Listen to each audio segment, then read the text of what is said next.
1 Kings 3, Solomon's prayer for wisdom. Solomon made a marriage alliance with Pharaoh, king of Egypt. He took Pharaoh's daughter and brought her into the city of David until he had finished building his own house and the house of the Lord and the wall around Jerusalem. The people were sacrificing at the high places, however, because no house had yet been built for the name of the Lord. Solomon loved the Lord, walking in the statutes of David his father, only he sacrificed and made offerings at the high places. And the king went to Gibeon to sacrifice there, for that was the great high place. Solomon used to offer 1,000 burnt offerings on that altar. At Gibeon, the Lord appeared to Solomon in a dream by night, and God said, "Ask what I shall give you." And Solomon said, "You have shown great and steadfast love to your servant David my father, because he walked before you in faithfulness, in righteousness, and in uprightness of heart toward you. And you have kept for him this great and steadfast love, and have given him a son to sit on his throne this day. And now, O Lord my God, you have made your servant king in place of David my father. Although I am but a little child, I do not know how to go out or come in. And your servant is in the midst of your people whom you have chosen, a great people, too many to be numbered or counted for multitude. Give your servant therefore an understanding mind to govern your people, that I may discern between good and evil, for who is able to govern this your great people?" It pleased the Lord that Solomon had asked this. And God said to him, "Because you have asked this, and have not asked for yourself long life or riches or the life of your enemies, but have asked for yourself understanding to discern what is right, behold, I now do according to your word. Behold, I give you a wise and discerning mind, so that none like you has been before you, and none like you shall arise after you. I give you also what you have not asked, both riches and honor, so that no other king shall compare with you all your days. And if you will walk in my ways, keeping my statutes and my commandments, as your father David walked, then I will lengthen your days." And Solomon awoke, and behold, it was a dream. Then he came to Jerusalem, and stood before the ark of the covenant of the Lord, and offered up burnt offerings and peace offerings, and made a feast for all his servants, Solomon's wisdom. Then 2 prostitutes came to the king and stood before him. The one woman said, "O my lord, this woman and I live in the same house, and I gave birth to a child while she was in the house. Then on the 3rd day after I gave birth, this woman also gave birth, and we were alone. There was no one else with us in the house, only we 2 were in the house. And this woman's son died in the night, because she lay on him. And she arose at midnight and took my son from beside me, while your servant slept, and laid him at her breast, and laid her dead son at my breast. When I rose in the morning to nurse my child, behold, he was dead. But when I looked at him closely in the morning, behold, he was not the child that I had born." But the other woman said, "No, the living child is mine, and the dead child is yours." The first said, "No, the dead child is yours, and the living child is mine."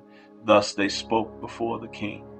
Then the king said, "The one says, 'This is my son that is alive, and your son is dead.' And the other says, 'No, but your son is dead, and my son is the living one.' And the king said, 'Bring me a sword.' So a sword was brought before the king. And the king said, 'Divide the living child in 2, and give half to the one and half to the other.' Then the woman whose son was alive said to the king, because her heart yearned for her son, 'O my lord, give her the living child, and by no means put him to death.' But the other said, 'He shall be neither mine nor yours, divide him.'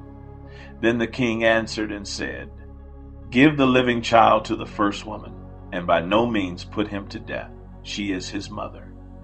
And all Israel heard of the judgment that the king had rendered, and they stood in awe of the king, because they perceived that the wisdom of God was in him to do justice." 1 Kings 4. Solomon's officials. King Solomon was king over all Israel, and these were his high officials. Azariah the son of Zadok was the priest. Elihoreph and Ahijah the sons of Shishah were secretaries. Jehoshaphat the son of Ahilud was recorder. Benaiah the son of Jehoiada was in command of the army. Zadok and Abiathar were priests. Azariah the son of Nathan was over the officers. Zabud the son of Nathan was priest and king's friend. Ahishar was in charge of the palace, and Adoniram the son of Abda was in charge of the forced labor. Solomon had 12 officers over all Israel, who provided food for the king and his household. Each man had to make provision for 1 month in the year. These were their names: Ben-Hur in the hill country of Ephraim, Ben-Deker in Makaz, Shaalbim, Beth-Shemesh, and Elon-Beth-Hanan, Ben-Hesed in Aruboth. To him belonged Soko and all the land of Hepher. Ben-Abinadab in all Naphath Dor. He had Taphath, the daughter of Solomon, as his wife. Baana, the son of Ahilud, in Tanakh, Megiddo, and all Beth-Shean, that is beside Zarethan, below Jezreel, and from Beth-Shean to Abel-Meholah, as far as the other side of Jokmeam. Ben-Gaber in Ramoth-Gilead. He had the villages of Jair, the son of Manasseh, which are in Gilead, and he had the region of Argob, which is in Bashan, 60 great cities with walls and bronze bars. Ahinadab, the son of Iddo, in Mahanaim. Ahimaaz in Naphtali. He had taken Basemath, the daughter of Solomon, as his wife. Baanah, the son of Hushai, in Asher and Bealoth. Jehoshaphat, the son of Peruah, in Issachar. Shimei, the son of Elah, in Benjamin. Gaber, the son of Uri, in the land of Gilead, the country of Sihon, king of the Amorites, and of Og, king of Bashan. And there was one governor who was over the land, Solomon's wealth and wisdom. Judah and Israel were as many as the sand by the sea. They ate and drank and were happy. Solomon ruled over all the kingdoms from the Euphrates to the land of the Philistines and to the border of Egypt. They brought tribute and served Solomon all the days of his life. Solomon's provision for one day was 30 cores of fine flour and 60 cores of meal, 10 fat oxen and 20 pasture-fed cattle, 100 sheep, besides deer, gazelles, roebucks, and fattened fowl.